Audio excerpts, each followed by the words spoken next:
Evan?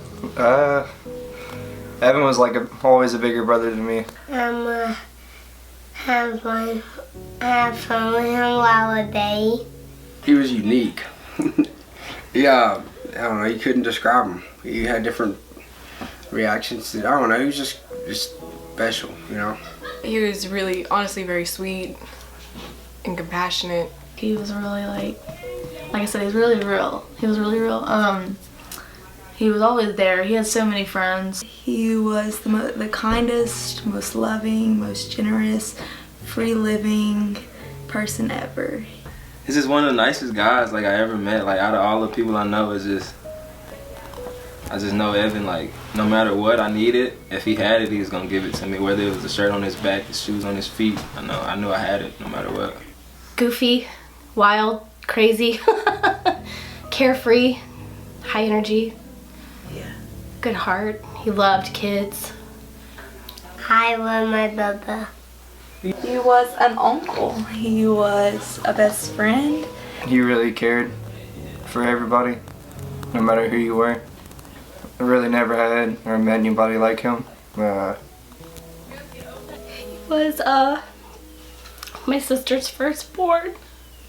Evan was such a big part of our family, and we're really close. We're a really close-knit family for the most part. You know, after losing my mom, we were pretty broken up about that, and then to have something like this, it's just like an unimaginable hole that'll never be filled again. Yeah.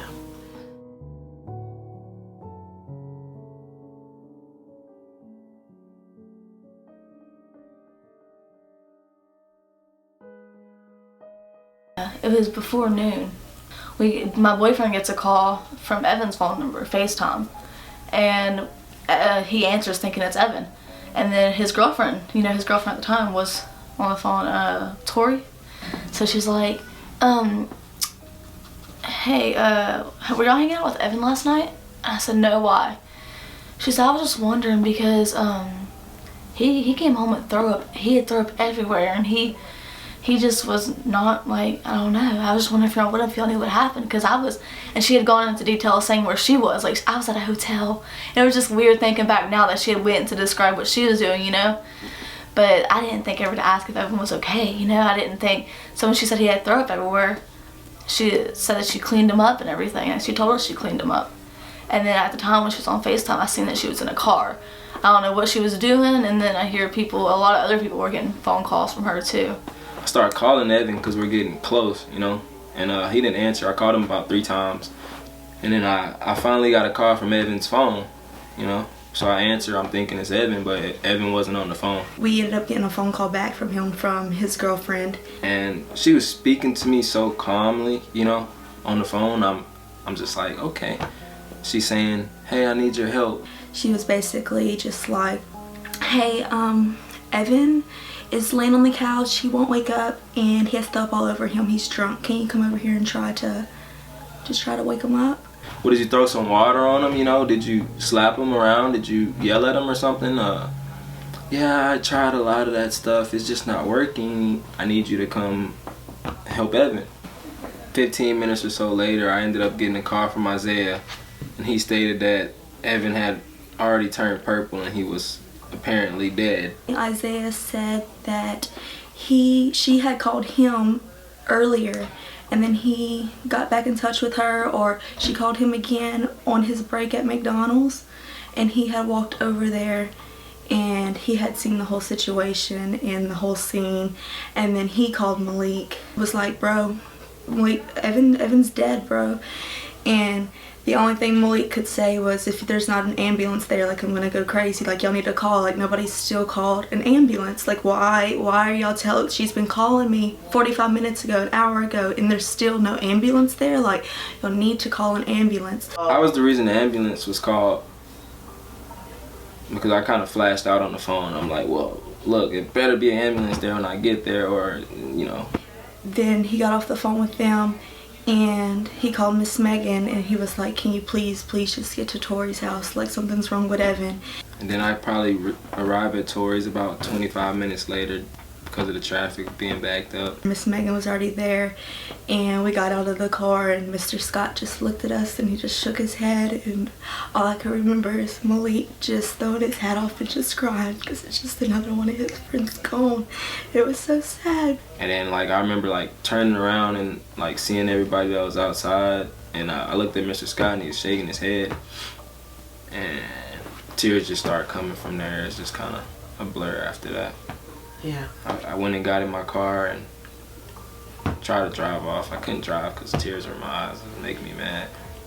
So I parked outside. I'm sitting there crying or whatever because I kind of just knew it was over. And I kind of see Tori, and she's kind of like putting on this little show about how sad she was, and I felt like her tears were kind of fake, you know. So now I'm like second guessing myself of what actually is going on. That's when Kobe had told me, well, Victoria hid Evann's phone in my mom's car. So I say, what? You know, I'm like, why? You know, why didn't she give it to the police, you know, for evidence or whatever, if, you know? So I walked over there and I verified that the phone was in the car. I told my girlfriend, I was like, hey, look, you need to tell Tori that she needs to give the cops the phone or give it to me or give it to somebody. So my girlfriend goes up and talks to Tori, and Tori's like, no, I'm not giving him the phone, blah, blah, I don't care. So then that's when I walked up to Mr. Scott. I was like, hey, do the cops have Evann's phone? And he looks at me and he's like, no, I don't think so, you know.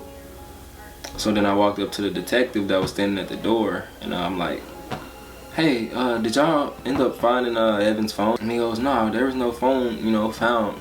So I said, well, I know where his phone is. And he said, oh, you do? And I was like, yeah. And then I just kind of like turned my head and looked at Tori. And that's when he asked her, he's like, hey, do you have Evann's phone? And she goes, yeah, I do. I was going to give it back to you, Malik, after I got the pictures off of it, you know, and then kind of like stomped over and like handed the phone. I think that she's definitely distanced herself because she knows what she is saying is not true. I've said since day one, you know, if I were her and I wanted people to believe I was as innocent as she claims, I would go out of my way to reach out to that family. I would be on his Facebook page, like, I am innocent, this is what happened, word for word, but she can't keep the same story. And so that right there tells me the fact that she hasn't reached out, or like, even when she kind of did reach out in those first few days, it was just, well, you're just overreacting, and I'm, no, like, Yeah. that was my brother. I don't know, I don't think she's innocent. On May 19th, Evann Scott Arabie was found by his mother, Megan Arabie, dead in the home of his girlfriend, where he had been staying. He had been dead for approximately 18 hours, and it was widely known by friends and neighbors that several people had been in and out of the house during that time. The scene also seemed to be suspiciously clean, and although the coroner who responded to the scene concluded that he died of a drug overdose, none of the drugs found at the scene matched the ones in his system.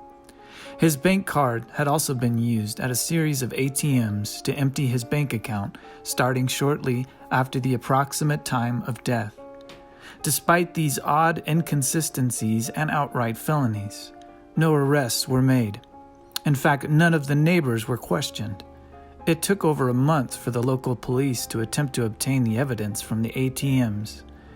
And when the coroner's report was finally released to the family, nearly 2 months later, it stated that no autopsy had been performed and that there was no conclusive cause of death. Family and friends of Evans made daily attempts to assist and ask the local police for information, to no avail. So we are now reaching out to the community. And then hearing that it's a drug overdose, you automatically get that look from people like, well, you know, it was just another druggie. Evan wasn't a druggie. If they're not using it as a hashtag or a social media post, they don't care. They're just saying, junkies will be junkies, will die. Whatever, who cares? But I want everybody to know that, like, that's not who he was. Junkies don't pass drug tests. You know, Evan worked in the oil field. Evan worked for Terminex. He had to pass a drug test, you know. junkies don't stop doing drugs to pass a drug test no matter what. Junkies are junkies. He wasn't a junkie, that he was full of life, that he loved, you know, so hard. We had all this family and brothers and sisters, you know, aunts and uncles that loved him, and they're just disregarding it, like he just didn't even matter, like he wasn't a human life. He deserves so much more than what he's gotten out of this case. That he deserves to finally get peace with knowing whether or not he was left there, or there was some kind of foul play involved, or like he doesn't just deserve to be the guy that was left there for 18 hours. Justice at this point, I would just be the truth, I guess, because that's all we have left. You know, we just want answers, because, I mean, justice would be bringing him back, but that's not gonna happen. So I just want the world to know that he was left, and if they don't get time for that or serve any punishment for that, that's fine, but I want the world to know that he was left, and he has been disregarded, and he was a human, and he mattered. He was a brother, he was a son. It's not fair. And at this point, I think we just feel like, you know, put yourself in our shoes. How would you feel? Or if this were your son or daughter, like, when you go to every link to try and figure out what really happened, or, you know, get some type of justice.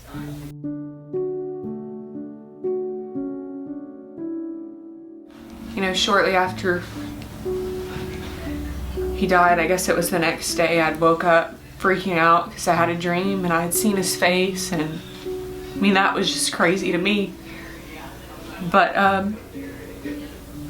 you know, every night that I went to sleep, I just prayed, like, let me see him again. This isn't enough, like, I need more. And so I kept having dreams, and we were just in my room hanging out. And then finally, I had a dream, and he had come to me, and we were back home, and I'm looking at him, and I'm like, you know, how did you get here? And he's like, I don't know, we just looked at this picture, and now I'm back.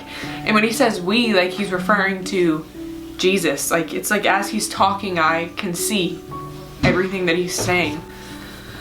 I'm asking him, like, do you remember that day? Like, do you remember what happened? And he says, no, I just woke up here. And that to me was such a relief, because I couldn't even imagine what he went through in those last moments. It's just being alone. And then,